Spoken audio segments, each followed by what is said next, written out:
Nous sommes simplement entourés de plantes, d'arbres, comme dans une grande jungle. Waouh, regarde cette pièce. Ils avaient une chapelle privée dans ce manoir.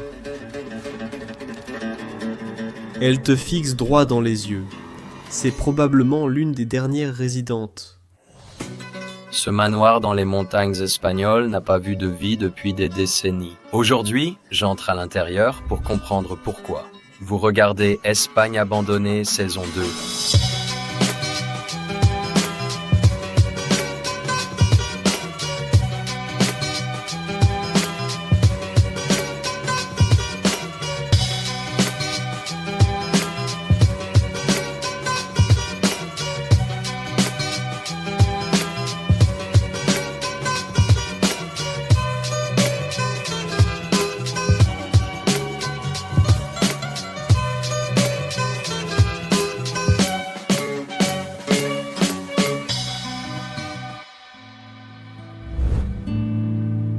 Alors enfin, il est temps de découvrir le tout premier lieu abandonné de la série Espagne 20. Et en 2020, nous avons déjà exploré l'Espagne lors d'un voyage de 17 épisodes à travers des manoirs oubliés, des châteaux et des capsules temporelles.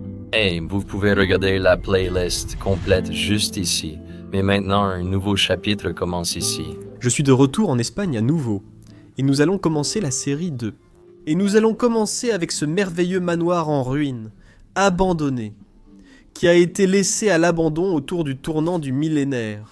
Il appartenait à une famille très généreuse qui était en fait de prospères marchands de sucre. Ils étaient des figures majeures du secteur du sucre. La famille vient à l'origine de Cuba et possède également des origines nobles. Et j'ai vraiment hâte de commencer à explorer cet endroit abandonné magnifique ici en Espagne. Profitez du premier épisode de la série Espagne 20.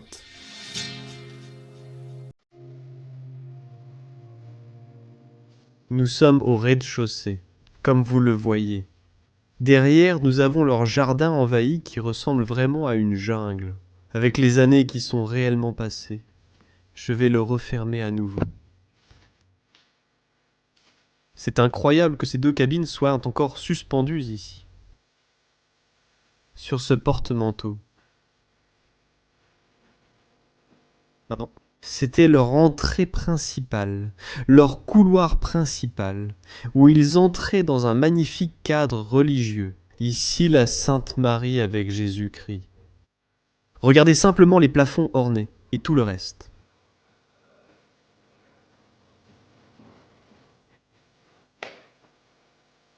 Quelques animaux ici dans ce cadre, toujours un canapé ici.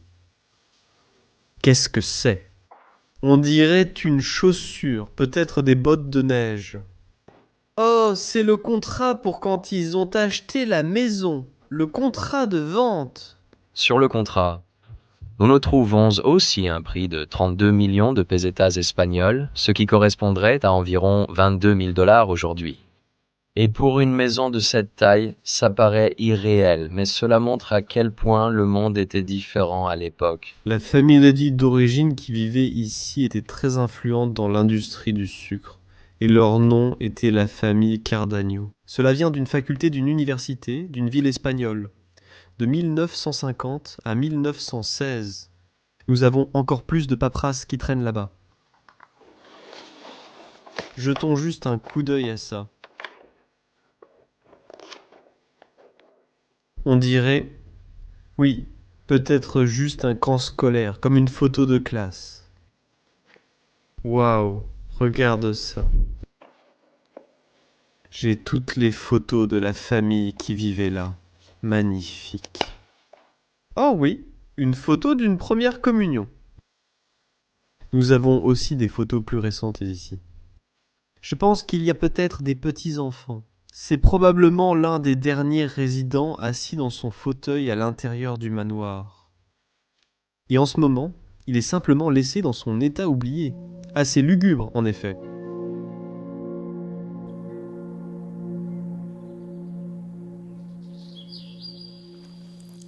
Maintenant. Ces personnes étaient strictement catholiques cause romains. Et ils avaient leur propre chapelle privée dans ce manoir, au rez-de-chaussée. Waouh, c'est tellement élégant, tellement beau, le plafond voûté, les étoiles. Très minimaliste mais très charmant. Le sol est aussi très instable ici et en très mauvais état.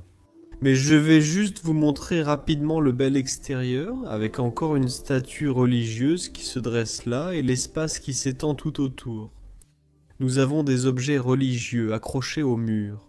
Toujours une si belle intégrité religieuse. Chez la population espagnole de ces petites villes, contrairement à beaucoup d'autres pays d'Europe, les Espagnols sont encore très, très croyants, disons-le comme ça, et la religion reste aussi un sujet principal dans certaines écoles ici. Regardez comme la lampe est bien accrochée ici, juste à côté du grand escalier. Ce manoir se compose de 3 étages au total, le 3e étant leur grenier. Mais avant d'explorer les étages suivants du manoir, laissez-moi vous en dire un peu plus sur cet endroit, car ce n'était certainement pas une maison ordinaire. Ceci est ce qu'on appelle une casa de indiano, un type de maison construite par les Espagnols qui avaient émigré vers les Amériques au 19e et au début du 20e siècle, à la recherche de fortune. Beaucoup d'entre eux sont partis avec peu mais sont revenus riches, souvent après des années de dur labeur dans le commerce, la banque ou, comme c'était souvent le cas, l'industrie sucrière. On les appelait les indianos. Et lorsqu'ils rentraient chez eux, ils construisaient des maisons extravagantes comme symbole de leur réussite. Ces maisons étaient grandioses, souvent en avance sur leur temps et délibérément différentes des maisons rurales espagnoles traditionnelles. Ils voulaient que le monde voie ce qu'ils avaient accompli. Vous trouverez ces demeures disséminées dans le nord de l'Espagne. Celle que nous explorons aujourd'hui a été construite au 19e siècle et porte toutes les caractéristiques d'une maison indiano classique. Et pourtant, comme tant d'autres, cette maison a été laissée à la nature. Sa structure est maintenant recouverte de lianes et son toit s'effondre lentement. Le reste de l'étage doit être un peu en désordre. Alors je vais juste faire une petite visite avec vous et essayer de trouver de nouveaux indices et de découvrir de belles choses au milieu de tout ce désordre. Oh, un journal de 2007, c'est récent. Bien que des personnes aient pu entrer depuis, le manoir a été occupé pour la dernière fois vers 2000. Car il y a quelques signes de rénovation qui étaient censés commencer à un moment donné, mais pour une raison quelconque, cela ne s'est pas fait. Je parle des planches ici, et aussi des pots de peinture là-bas sur le sol. Quoi qu'il en soit, nous continuons ici au niveau du sol, en passant par ce couloir ici. Comme vous pouvez le voir, il y a des choses partout, des boîtes, du stockage, où il y a clairement de nombreux signes de rénovation. Oh, nous avons encore une vieille photo ici de cet homme avec un fusil. C'était un chasseur. On peut voir où est sa prise. J'aime aussi beaucoup la chaise de prière religieuse ici. Qu'y a-t-il à côté ? D'accord. Il y a aussi beaucoup, oui, principalement des objets de mécanique, des outils, des appareils. Imagine quelque part des toits dans une ville espagnole, juste à côté, une autre pièce, mais aussi très, très en désordre. Il y a quand même ce beau placard, là sur le côté, mais pour le reste, c'est littéralement envahi de cartons de rangement et de tout. Et même si le carrelage reste l'un des plus beaux éléments de ce couloir désormais encombré, voyons si d'autres trésors ont été laissés derrière. Oh, regardez ici, il y a une vieille photo d'un garçon avec un chien, qui aurait aussi pu se trouver dans ce manoir. Peut-être.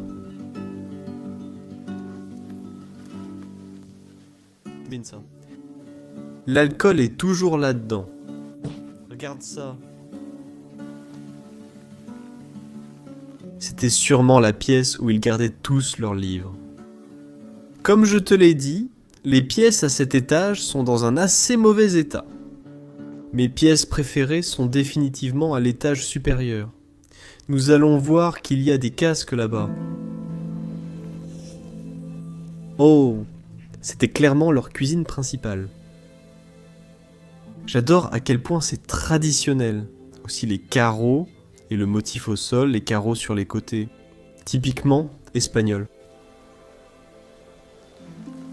Regarde ça. Avec tous leurs couverts encore à l'intérieur du tiroir, les assiettes, les verres, la cuisinière, un vieux four. Ah si.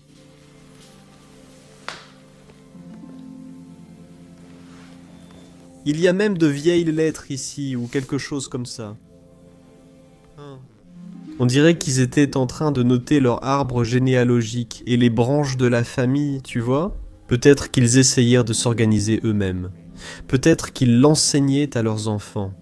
Ou peut-être que c'était simplement quelque chose qu'ils apprenaient à l'école, comme leurs enfants. D'accord?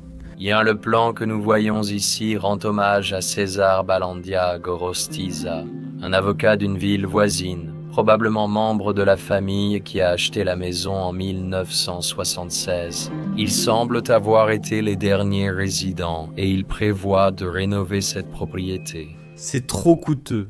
Et ce n'est ni intéressant, ni attrayant pour tout le monde d'investir dans cette propriété et de la restaurer, car cela coûtera plus d'1 million. Eros pour rendre cet endroit à nouveau habitable. Dernière pièce à cet étage, pas grand chose d'intéressant à part ce globe. Vous avez une baignoire là-bas, des toilettes avec lave-mains, oui, donc c'est juste une sorte de salle de bain. J'ai presque envie de sortir, mais j'ai remarqué quelques affaires de plongée ici, donc ils étaient probablement aussi intéressés par la plongée. Après avoir vu ce niveau, la belle chapelle et quelques vieux souvenirs de la famille, il est temps de monter à l'étage supérieur.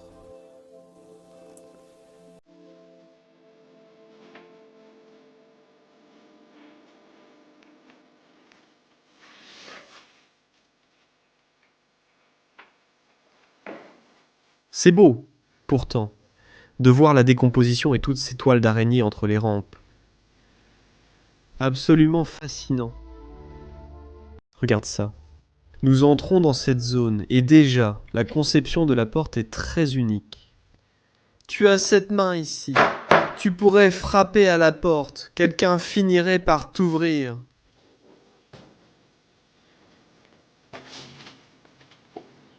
Première chambre à cet étage, une pièce calme et simple où l'on trouve leur lavabo avec un miroir. Et juste à côté, il y aurait eu un autre lit.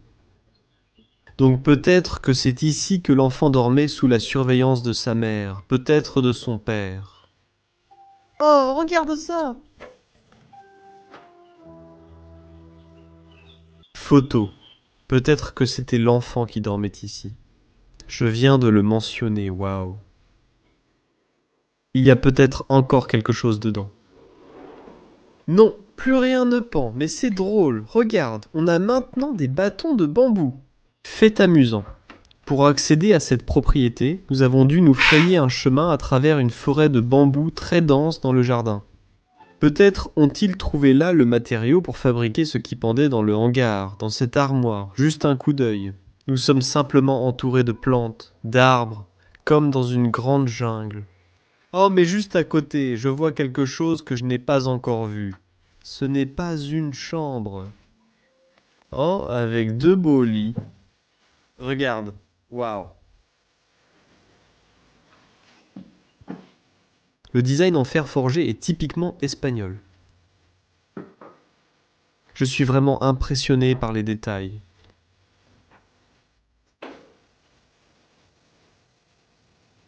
Tellement précieux. On peut aussi voir l'ancien rembourrage de ces matelas, avec du foin ou de la paille, qui n'est clairement plus utilisé de nos jours. Oh, regarde la peinture ici sur les côtés de cette tête de lit en fer, waouh! On peut encore voir quelques fissures ici dans les murs et l'état grave du plafond, à l'endroit précis où se trouve le dégât sur le toit. Nous nous dirigeons vers une petite partie sur le côté, comme une autre pièce. Mais la pièce principale est en fait juste à côté. Maintenant, celle-ci ne présente que quelques bougies, une cheminée. Maintenant, la chose principale est en fait juste ici. Regardez ça. Tu penses que c'était l'un des principaux salons, ou comme il dirait en espagnol salon? On a ici une télévision vintage, une Philips. Ah, c'est de la marque Philips. C'était la Philips Automatico. Les vitres sont presque toutes brisées ici, donc l'eau de pluie et tout le reste rentrent à l'intérieur. C'est dommage. Ça ressemble vraiment à une personne de la noblesse militaire espagnole.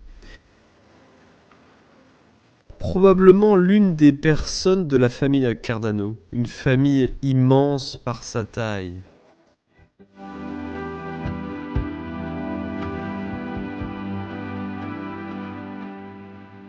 Continuons à marcher dans le couloir, et juste à ma gauche se trouve en fait l'une de mes pièces préférées dans ce manoir, une précieuse chambre à coucher avec encore de nombreux cadres accrochés au mur. D'autres éléments intéressants. Par exemple, regardez cette statue en bois ici, ainsi que la forme très extraordinaire de cette canne. Je n'ai jamais rien vu de tel auparavant. On a encore la chaussure posée juste à côté du lit, le papier peint se décolle sur presque tous les côtés. La désintégration naturelle est absolument captivante. J'ai récupéré quelques cadres d'une église, de la nature. Regarde celui-là là-bas, très intéressant. Comme si elle te fixait dans les yeux. On dirait que ce tableau est tombé de quelque part. Il a fini par se casser.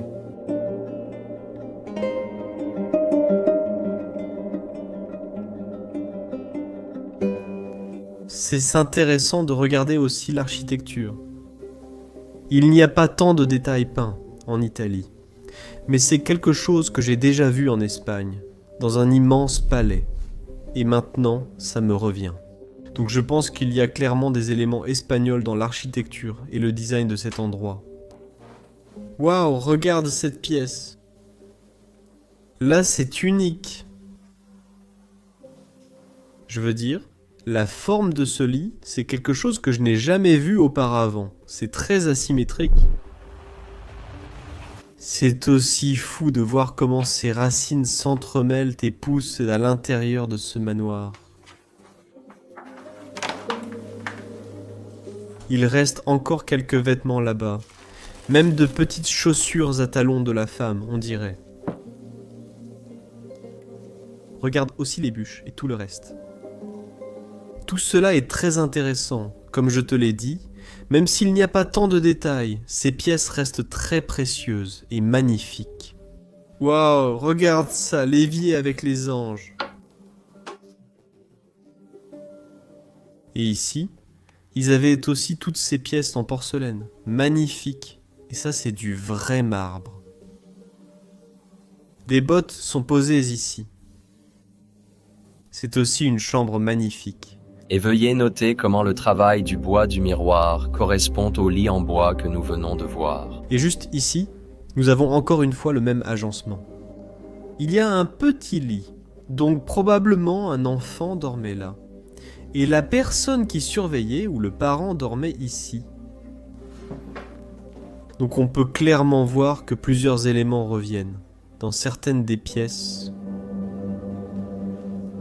Cette pièce était plutôt simple. Regarde le grand coffre ici. Maintenant, qu'est-ce qu'il y a à l'intérieur? Rien. Seulement un tiroir d'une sorte d'armoire. Mince. Ça ressemble à une sorte de moisissure blanche. Ou, je ne sais pas, de la peinture peut-être qui vient du plafond. Mais on voit clairement les problèmes de fuite du plafond.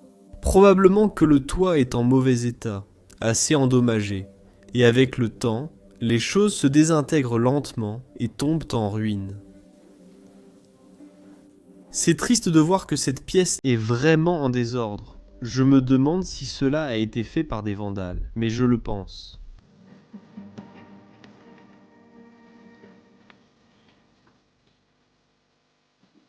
En regardant le nombre de chambres, on peut clairement conclure que cette famille était nombreuse, et surtout la famille Caradagno d'origine qui y vivait.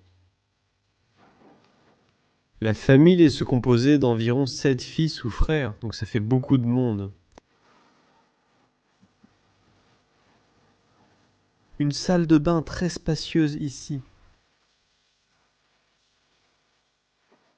Regarde ça. Cela signifie que c'est libre, tu peux y aller, c'est disponible, et cela signifie occupado, ça veut dire que les toilettes sont occupées.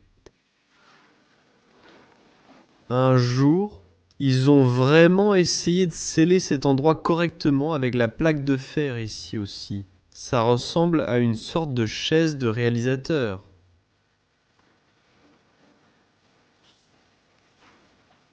Ici, il n'y a pas grand-chose à voir.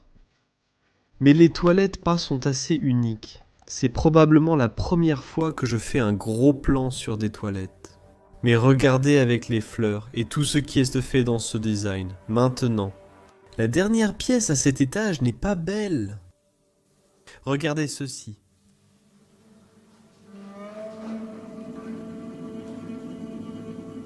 De belles chaises. Par ici, vous pouvez voir la forêt de bambou. Je parlais du fait que nous devions traverser pour venir ici. Oui, nous avons un fauteuil à bascule, ou comme on aime l'appeler, une chaise à gigoter. Mais malheureusement, elle ne gigote plus aussi bien qu'avant. Cette chaise est tombée à cause de la décomposition. Et même sur les touches du piano, on a quelques feuilles posées sur ce magnifique piano droit. Arrête.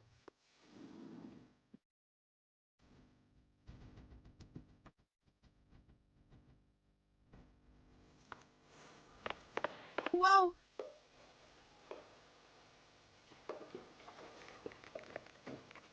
Celui-ci est encore, je crois, en assez bon état.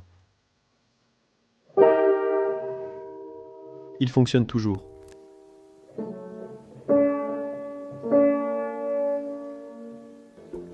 Et la cheminée ici, avec beaucoup d'autres parties effondrées du plafond, avec cette immense flamme religieuse. Magnifique. Et en parlant de belles choses, vous pourriez vous demander quel est le destin de ce manoir Indiano. Le bâtiment est officiellement classé comme site d'intérêt culturel et architectural et est donc protégé contre la démolition. En 2021, la municipalité a annoncé son intention de restaurer ou de réaffecter la maison, lui offrant ainsi un nouvel avenir. Mais 4 ans après avoir filmé cette vidéo, cet avenir n'est toujours pas arrivé. Malgré les efforts du conseil municipal, aucune restauration n'a eu lieu. Au lieu de cela, le bâtiment a été laissé vulnérable et il n'est pas resté intact. Je suis revenu récemment, 4 ans après avoir filmé cette vidéo, et ce que j'ai découvert était bouleversant. Il semble qu'un gang local se soit approprié l'endroit, comme une planque pour semer le chaos. Sur l'une des chaises, je trouve même un mouchoir encore taché de sang.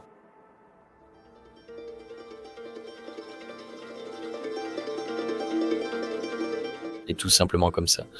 Cet endroit, autrefois le rêve d'une famille revenue de Cuba avec espoir et ambition, est devenu une coquille oubliée, une relique violée par le temps et la négligence. Peut-être, juste peut-être, que quelqu'un viendra encore, qui verra non seulement les runes, mais aussi l'histoire. Mais jusqu'à ce moment-là, c'est ainsi que nous l'avons trouvé, et ainsi que nous le laissons pour l'instant. Alors enfin, nous allons nous frayer un chemin jusqu'au dernier étage, le niveau supérieur de ce manoir. Je dois dire que j'ai vraiment apprécié. C'est un endroit vraiment intéressant pour lancer cette nouvelle série. Et, comme je l'ai dit, nous commençons simplement de manière prudente. Car chaque endroit ne fera que s'améliorer à partir d'ici. Croyez-moi, vous n'êtes pas prêts pour ce qui va suivre. Mais maintenant, explorons la dernière partie de ce bâtiment, le grenier. Et nous avons ce grenier immense et spacieux.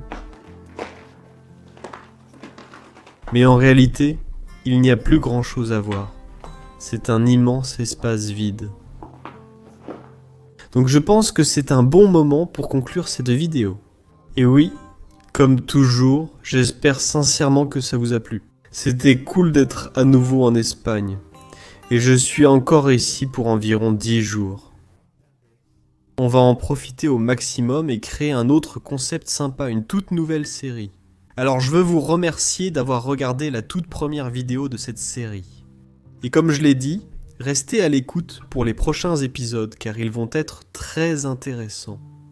Et à la fin, si ça vous a plu, vous connaissez la suite. N'oubliez pas de cliquer sur le bouton pouce en l'air, de vous abonner gratuitement à la chaîne juste en dessous. Et n'hésitez pas à laisser votre commentaire dans la section des commentaires ci-dessous. J'aimerais beaucoup lire vos retours et avis sur cette vidéo, le style et la perspective sous lesquels je l'ai présentée. Si vous voulez soutenir, consultez notre page Patreon et le lien PayPal ci-dessous. Et ensuite, nous vous retrouverons pour notre prochaine aventure en Espagne la semaine prochaine. Peace. La semaine prochaine, saison 2 de Abandonne d'Espagne. Nous explorons un château abandonné magnifique, avec une chapelle privée et une collection de taxidermies incroyables laissées sur place. Non, ce sont même des serpents.